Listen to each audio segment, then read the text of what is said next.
So I think what I'd love to do is to work to try and take sell your value before you create it as a concept and turn it into a process for people. Because I love a step by step. Here's what you do. Here's what you do. Here's what you do. If you were gonna, let's do a service, let's do a product, and maybe an online business, and let's come up with a few ideas. If you were launching a service and you wanted to sell it before you built it, how would you go about that? Well, first of all, you've got to look about, it all starts with your customer. Who would want it? And what problems have they got and what problems are you solving?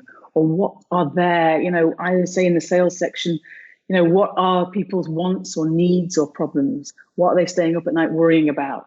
And if you can look at the benefits of your service, how it solves those problems. So first of all, you've got to understand who your customers are and get out there and find out what their problems are. You can almost design your product around what people need.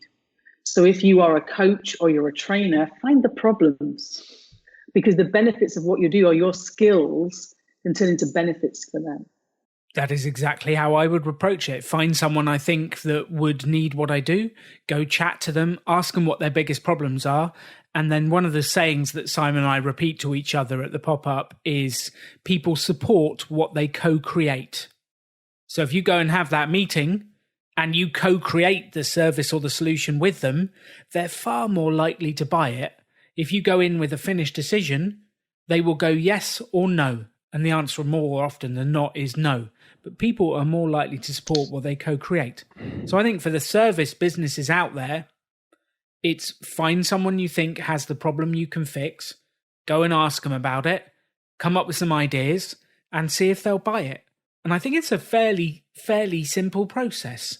Sean, what do you think about that? Is that the process you'd go through?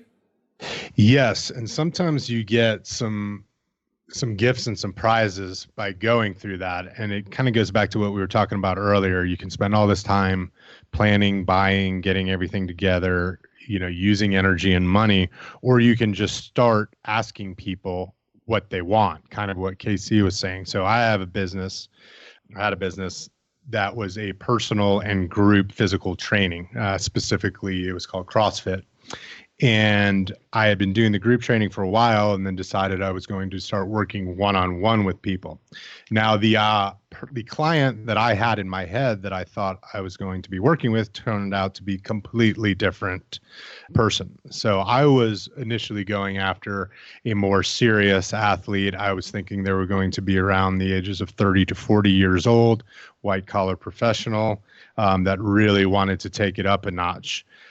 What I found was, as I was marketing to those people, I didn't really enjoy having the conversations with them. They had opinions on how this is how you do it right. And I wasn't looking for a discussion. I was looking for, hey, here's the problems I have.